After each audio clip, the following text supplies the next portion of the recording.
할렐루야. 오늘도 하나님께서 주시는 말씀을 통하여 위로와 평안이 있으시길 간절히 소망합니다. 막내는 베냐민이었는데, 베냐민은 요셉이 태어나고 나서 한참 후에 태어났기 때문에 요셉이 사실 동안 오랫동안 막내의 위치에서 막내의 귀여움을 받으면서 자랐습니다. 근데 요셉이 11번째 아들이라는 것 자체가 중요한 것이 아니라, 중요한 것은 그 많은 아들들 중에 요셉이 아버지로부터 특별한 사랑을 받고 자란 아들이었다는 겁니다. 그래서 비록 요셉이 11번째 아들이기는 했지만, 하지만 아버지 야곱의 마음에는 요셉이 항상 사실은 첫 번째 아들이었습니다. 그래서 야곱의 눈이 다른 아들들이 아닌 요셉에게 먼저 갔습니다. 야곱의 마음이 다른 아들들이 아닌 요셉에게 향했습니다. 야곱의 생각이 다른 아들들이 아닌 요셉으로 항상 차 있었습니다. 왜냐하면 야곱이 요셉을 가장 많이 사랑했기 때문이었습니다. 하지만 인간 사회에서 때로는 특별한 인정과 남다른 사랑을 받는 것이 오히려 독이 될 때가 종종 있습니다. 왜냐하면 자신이 받는 그 특별한 인정과 그 사랑이 다른 사람들의 마음에 시기와 질투 그리고 미움을 만들어내기 때문입니다. 그리고 요셉에게 있어서 다른 10명의 형제들에 비해서 자기에게만 유독 특별하게 부어졌던 아버지의 넘치는 그 사랑이 나중에 요셉을 큰 공에 빠뜨리는 독이 되어 돌아왔습니다. 시간이 지나면서 아버지의 사랑을 독차지하던 요셉을 지켜보던 다른 형제들의 마음에 시기와 질투가 최고 정점까지 다다르게 되었고, 형제들은 요셉에 대해서 이제는 더 이상 참을 수가 없게 되었습니다. 눈뜨고는 볼 수 없을 지경까지 가버리고 말았습니다. 악이 바칠 대로 바친 형제들이 다 함께 요셉에게 미움과 증오를 쏟아부을 궁리를 하며 기회를 엿봅니다. 그리고 결국 끝끝내 자신들의 동생인 요셉을 애굽의 노예로 팔아버리고 말았습니다. 시기와 질투라는 것은 사소하게 보여도 그러나 모든 사람들이 각별히 조심해야 하는 인간의 아주 잘못된 감정입니다. 우리가 한착해 보이는 시기와 질투를 조심해야 하는 이유가 있습니다. 왜냐하면 시기와 질투라는 것은 다른 사람도 아니고 자기 형제까지도 양심의 가책 없이 얼마든지 파멸로 내몰게 만드는 것이 바로 시기와 질투이기 때문입니다. 인류의 첫사람이었던 아담의 아들 가인이 자신의 혈육이었던 동생 아벨을 돌로 쳐 죽이고 말았던 이유도 바로 무엇 때문이었습니까? 이 시기와 질투 때문이었다는 것을 우리는 기억할 필요가 있는 겁니다. 아버지의 인정과 사랑을 받으면서 한 가정에서 남들이 감히 넘볼 수 없는 높은 위치에서 아버지의 사랑을 독차지하고 있던 그 특별했던 요셉이란 사람이 하룻밤 사이에 형제들의 시기와 질투로 말미암아 아는 사람도 아무도 없는 지극히 낯선 땅인 애굽에 끌려가서 아무도 알아주지 않고 아무도 돌봐주지 않고 아무도 귀하게 여겨주지 않는 아무것도 아닌 존재가 되어버리고 말았습니다. 요셉은 이전까지만 하더라도 어떤 인생이었습니까? 받기만 하던 인생이었습니다. 특권을 누리던 인생이었습니다. 대접을 받던 인생이었습니다. 하지만 애굽의 노예로 팔려가는 순간부터 요셉은 이제는 다른 누군가를 받들고 다른 누군가를 대접하고 다른 누군가를 섬겨야 하는 인생이 되어버리고 만 겁니다. 하지만 요셉의 내리막길은 남의 종이 되는 것으로도 또 끝나지 않았습니다. 억울한 누명까지 뒤집어 써서 죄인의 신세가 되어 감옥에 갇혀 오랜 시간을 보내야 하는 참담하게 이를 데 없는 일들까지도 경험해야만 했습니다. 하지만 종국에 여러분께서 잘 아시듯이 하나님께서는 이 요셉을 모든 고난과 역경의 구덩이에서 건져주시고 그를 높여주시고 그를 사용하여 주심으로 요셉은 애굽의 총리가 되어 야곱의 가족이 후에 이스라엘 민족으로 발돋움할 수 있는 기반을 마련하게 되는 것을 우리는 성경을 통해서 볼 수가 있습니다. 요셉이 애굽의 총리가 될 수 있었던 과정을 간단하게 설명드리면 이렇습니다. 요셉이 억울한 누명으로 감옥에 갇혀 있을 때 당시 애굽을 다스리던 바로 왕이 하루는 꿈을 꾸었습니다. 꿈에 보니까 자기가 나일강에 서 있습니다. 그런데 갑자기 살찌고 아름다운 7 암소들이 나일강가에 올라와서는 거기에 나 있는 갈밭을 맛있게 뜯어먹고 있는 것을 보았습니다. 근데 그 꿈이 거기까지는 좋았습니다. 그 뒤에 보니까 약하고 심히 흉하게 이를 데 없는 초췌하고 파리한 시체 같은 7 암소들이 올라와서는 처음에 아름다운 7 살찐 그 7 소들을 죄다 잡아먹어버렸는데, 그 소들을 잡아먹었음에도 불구하고 이 흉한 소들은 여전히 끔찍한 소들로 남아 있습니다. 여전히 흉한 모습을 가지고 있는 것을 이 바로 왕이 본 겁니다. 바로가 이런 이상한 꿈을 꾸고 난 후에 잠시 그 충격으로 꿈에서 깼다가 다시 잠이 들었습니다. 그런데 곧이어 또 2번째 꿈을 꾸게 되었어요. 이번에는 충실하게 잘 자란 7 이삭이 한 줄기에 무성하게 나온 것을 바로가 보았습니다. 근데 그 꿈도 거기까지만 줬습니다. 그 이후에 바로가 또 보니까 동쪽 하늘에서 부는 새바람 때문에 제대로 자라지도 못한 가늘고 마른 심히 보잘것없는 7 이삭이 갑자기 나더니만 그 좋은 이삭 전부들 삼켜버리는 그런 꿈을 꾸게 되었습니다. 꿈에서 깨어난 후에 바로는 자기가 방금 꾼 꿈이 다른 꿈들과는 달라도 뭔가 많이 다르다는 것을 감지하게 됐습니다. 이건 반드시 분명 신이 자신에게 준 꿈이다라는 확신을 갖게 되었습니다. 그래서 바로는 능력을 인정받던 점술가들에게 자신이 꿨던 신비스러운 꿈들에 대해서 말해 주었는데, 아무도 바로의 그 꿈을 해몽할 수 있는 사람이 아무도 없었습니다. 그러던 찰나에 바로 왕이 이전에 다른 사람의 꿈을 정확하게 해몽해 주었던 요셉에 대한 이야기를 듣게 되었습니다. 그래서 바로는 감옥에 갇혀있던 요셉을 불러와서는 요셉에게 그의 꿈을 들려주었어요.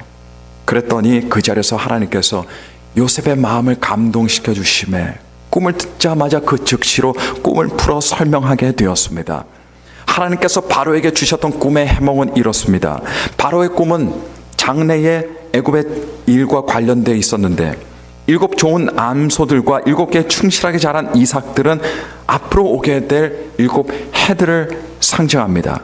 그런데 이 7 해들은 7년 동안 애굽에 있을 풍년을 의미하고 있는 반면에 그 뒤에 올라온 파리하고 흉측한 7 소들과 그리고 새바람에 말라 비틀어진 7 이삭들은 7년의 풍년을 뒤따라 올 7년의 흉년들을 의미한다라고 요셉이 바로에게 말해 주었습니다.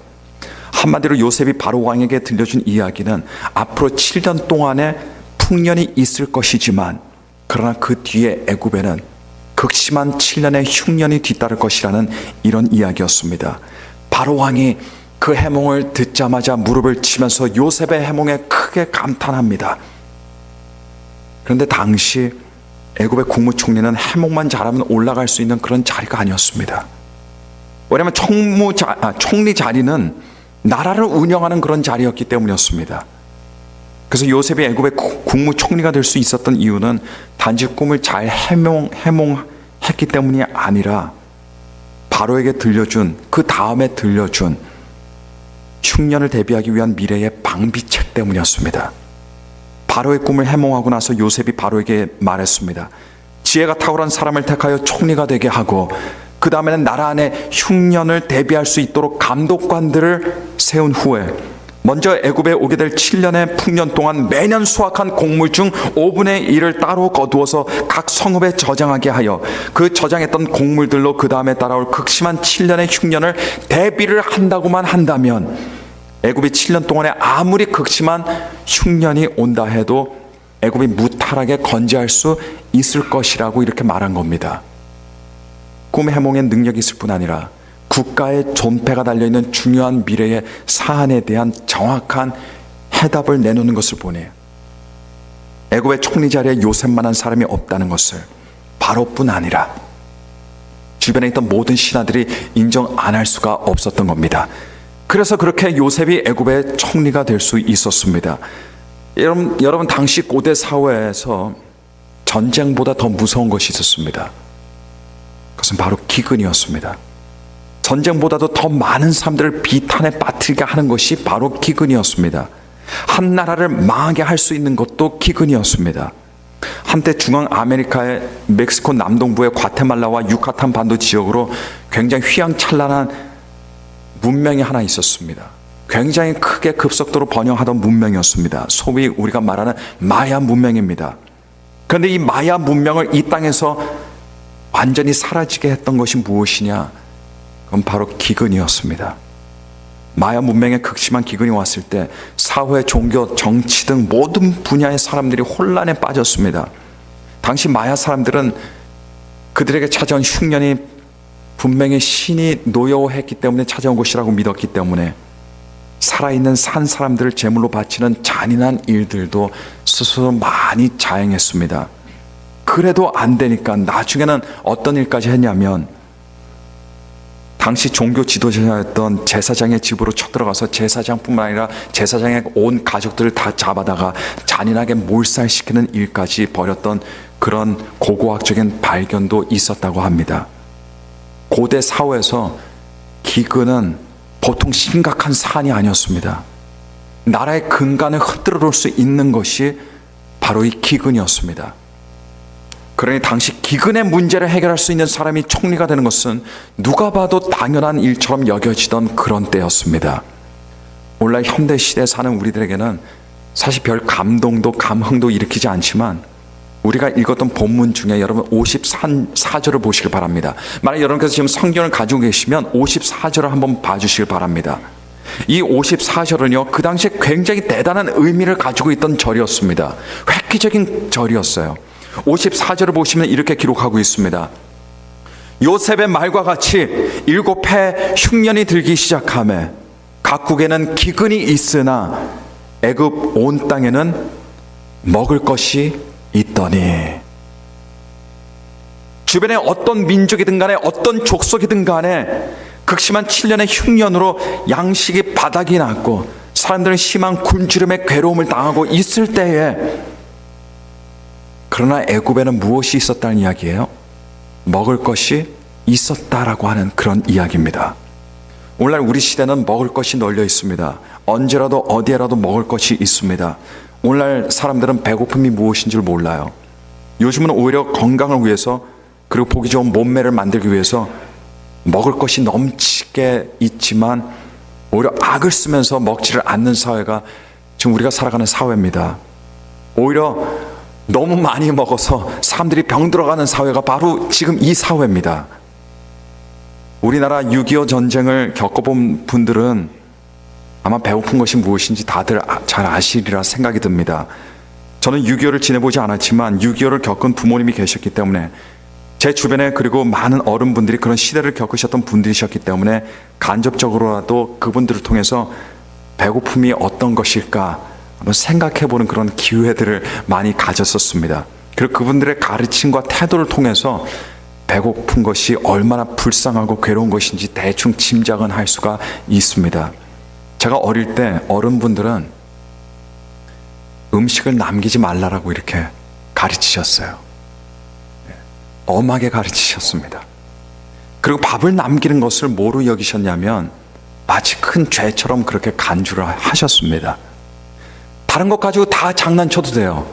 다 괜찮습니다. 용서받을 수 있습니다. 그러나 먹는 것 가지고는 절대로 장난치면 안 되던 그런 때가 있었습니다.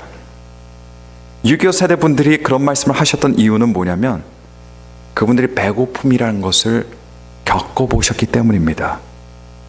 배고픔의 아픔이 얼마나 큰지, 배고픔의 기억이 얼마나 사람들에게 잊혀질 수 없는 고통을 가져다 주는지 우리는 잘 알 수 있어요. 6.25는 3년 동안에 치러졌던 전쟁입니다. 3년 동안의 배고픔이 그 이후에 그 배고픔을 경험했던 사람들의 30년에 굉장히 깊은 영향을 미쳤다는 것을 우리는 생각할 수 있어야 됩니다. 그만큼 배고픔이라는 것이 사실 무서운 거예요. 그만큼 배고픔이라는 것이 괴로운 겁니다. 이런 생각으로 54절 말씀을 한번 다시 들어보세요. 어쩌면 조금 다르게 들릴지도 모릅니다. 각국에는 기근이 있으나 애굽 온 땅에는 먹을 것이 있더니. 그리고 57절 말씀 보니까 이런 기록이 같이 따라 나오고 있습니다. 각국 백성도 양식을 사려고 애굽으로 들어와 요셉에게 이르렀으니 기근이 온 세상에 심함이었더라. 여러분, 기근이라는 것이 애굽에는 안 오고 다른 지역에만 왔던 것이 아니었습니다. 극심한 7년의 기근이 애굽과 더불어서 그 주변의 모든 땅에 똑같이 임했습니다. 그런데 애굽 온 땅에는 먹을 것이 있었다는 겁니다. 사람의 인생에도 때로는 풍년이 있고 때로는 흉년이 있습니다. 무엇이든지 기쁘고 편안하고 아무 일도 없는 때가 있는가 하면 때로는 참 어렵고 참 괴롭고 참 아플 때가 있습니다. 우리 인생에 나쁜 일이 일회적으로 일어나서 일회적으로 그냥 끝나버릴 때도 있지만, 그러나 때로는 이 나쁜 일이라는 것이 한번 일어나서 지속적으로 굉장히 길게 가는 경우들이 많습니다. 때로는 1년, 때로는 2년, 때로는 3년, 때로는 애굽의 경우처럼 7년까지도 갈 수 있습니다. 우리 인생에 사실 어떤 긴 고난의 기간이 이례적으로 올 때보다 더 많을 겁니다. 그래서 사람들은 인생을 표현할 때 어떻게 표현합니까? 인생은 고해의 바다라고 말합니다. 설령 꼭 그렇지 않더라도 사람의 인생의 기근의 시기라는 것은 반드시 옵니다. 기근은 나에게만 오는 것이 아닙니다. 저 다른 사람에게만 오는 것이 아니에요. 모든 사람들에게 오게 되어 있습니다. 내가 아는 모든 사람들에게 옵니다. 내가 사랑하는 모든 사람들에게 옵니다. 저와 여러분들은 서로 자주 봅니다. 저는 자주 보면 볼수록 좋습니다. 일주일에 한 번 보는 것보다 2번 보는 게 좋고 3번 보는 게 좋습니다. 그런데 저희는 볼 때마다 웃는 얼굴로 봅니다. 화장한 예쁜 얼굴로 봅니다. 멋있는 옷을 입고 서로 봅니다. 그런데 그 가운데서도 어떤 사람들은 기근 한복판에 서 있는 사람들이 있습니다. 인내하며 고통 속에 있는 사람들이 있습니다. 때로는 그것이 바로 나입니다. 때로는 그것이 바로 내 옆에 있는 사랑하는 사람입니다. 단지 우리가 눈치채지 못하고 있을 뿐입니다. 요셉이 있던 당시의 애국과 그 주변 지역에 극심하고 긴 기근이 찾아왔어요. 똑같이 찾아왔습니다. 하지만 차이가 있었습니다.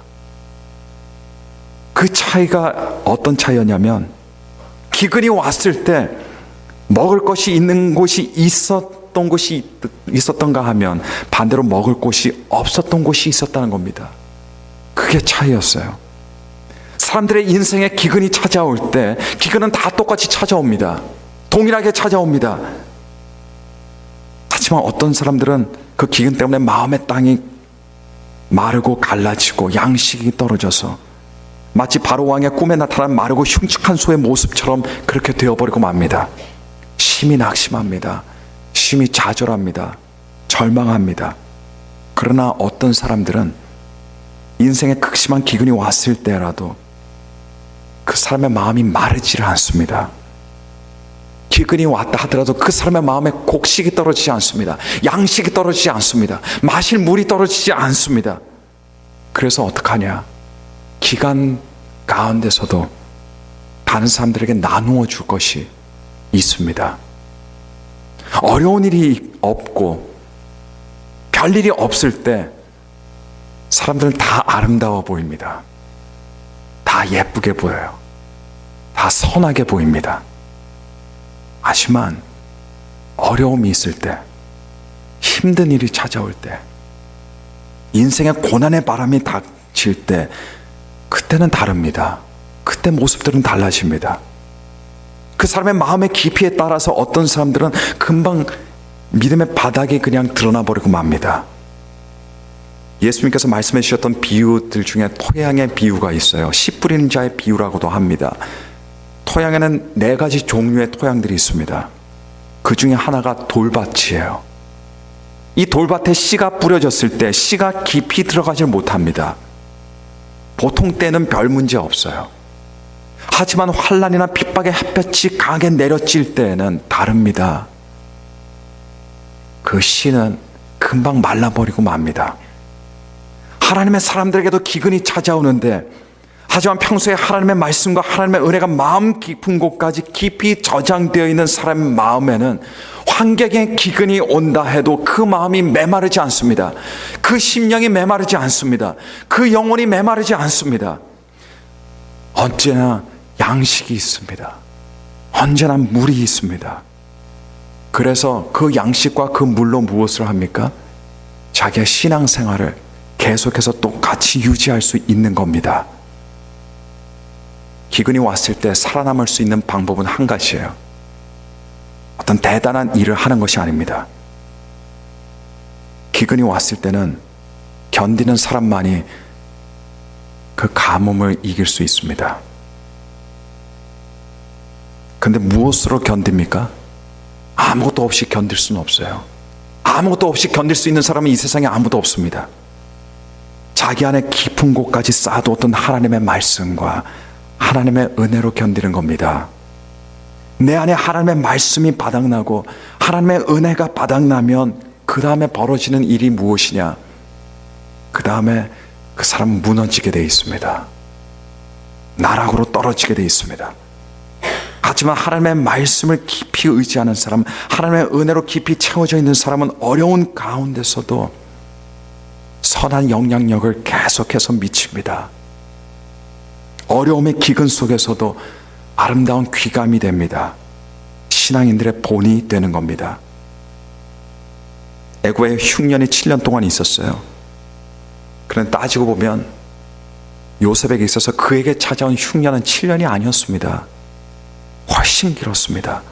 왜냐하면 요셉에게 찾아온 극심한 기근은 그가 어릴 적에 형제들에게 미움받고 애굽에 팔려가는 바로 그 순간부터 시작되었기 때문입니다.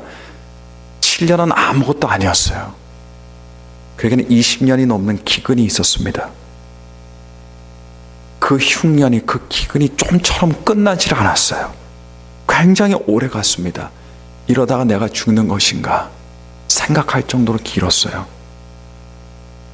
하지만 요셉은 기근의 환경 속에서 많은 고생을 하고 많은 눈물을 흘렸지만, 하지만 우리가 알아야 할 것은 이겁니다. 그의 마음은 한 번도 메마르지 않았다는 겁니다. 사람에게는 언제라도 기근이 찾아올 수 있습니다. 요셉처럼 말입니다. 환경의 기근과 상황의 기근이 찾아올 수 있습니다. 그런데 여러분, 사람을 망가뜨리는 것은 환경과 상황의 기근이 아닙니다. 그것은 마음의 기근입니다. 심령의 기근입니다. 영혼의 기근입니다. 마음이 메말라 버리면 그 다음엔 대책이 없습니다. 요셉에게 있어서 그의 인생의 흉년이 오래갔지만 그의 마음은 한 번도 기근이 든 적이 없었어요. 그의 마음은, 그의 내면은 언제나 푸르렀습니다. 언제나 청초했습니다. 하나님의 은혜가 흘렀습니다. 물이 있었습니다. 양식이 있었습니다. 그래서 그로 인해서 주변의 사람들이 그의 덕을 보았습니다. 여러분, 기근이 찾아와도 예수 그리스도 안에서 마음이 언제나 부유한 예수님의 사람이 되시기를 바랍니다. 모든 사람들에게 기근이 찾아와서 다른 사람들의 마음에는 다 양식이 동이 나도, 그러나 저와 여러분들의 마음에는 언제나 그 양식이 풍족하게 되기를 간절히 축원합니다. 하나님께서는 요셉을 애굽의 국무총리로 세워주셨습니다. 그리고 요셉은 훌륭한 국무총리감이었어요.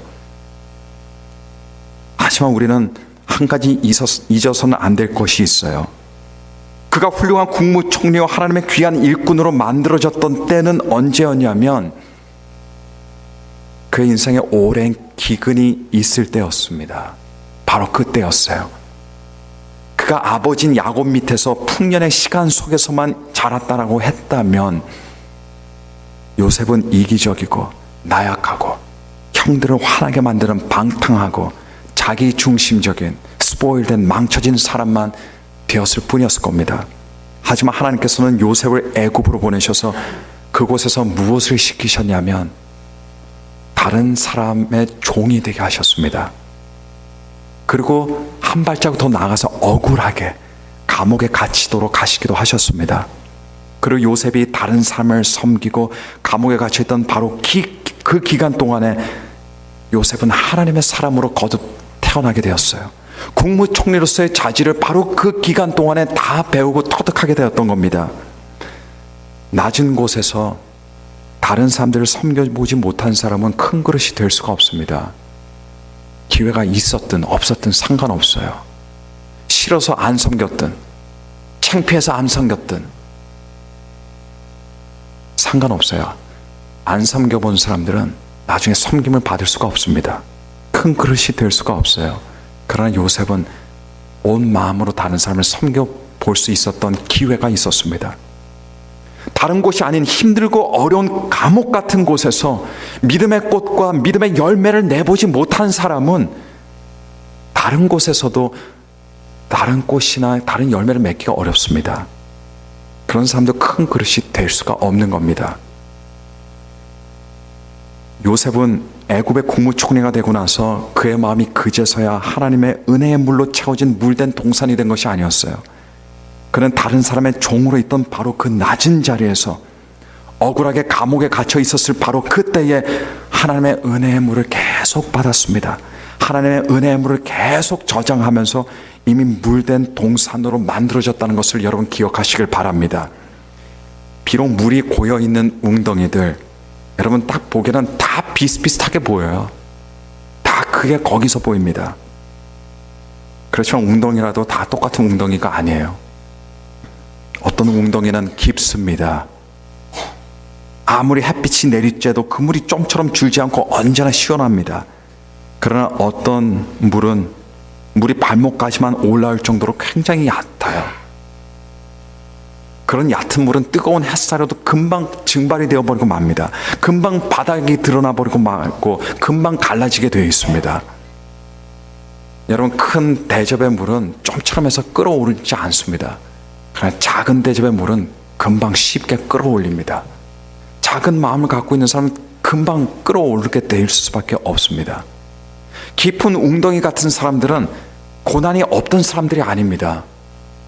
맑은 물로 가득 찬 깊은 웅덩이 같은 사람들은 풍년의 때이든 인생의 흉년의 때이든 다른 사람들의 섬김을 받던 사람들이 아니라 바로 그런 상황에서도, 그런 환경에서도 하나님을 섬길 줄 알고 사람들을 온유함과 겸손함으로 섬기는 사람입니다.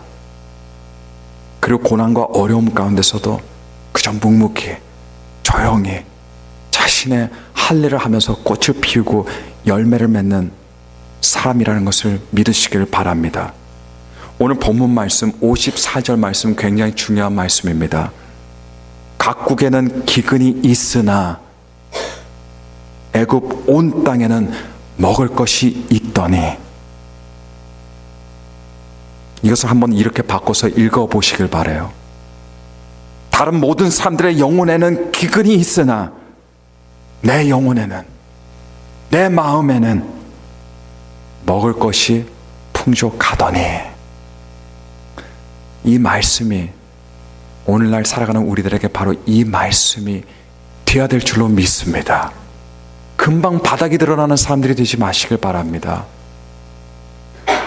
오늘 하나님께서는 저와 여러분들에게 이렇게 말씀하세요.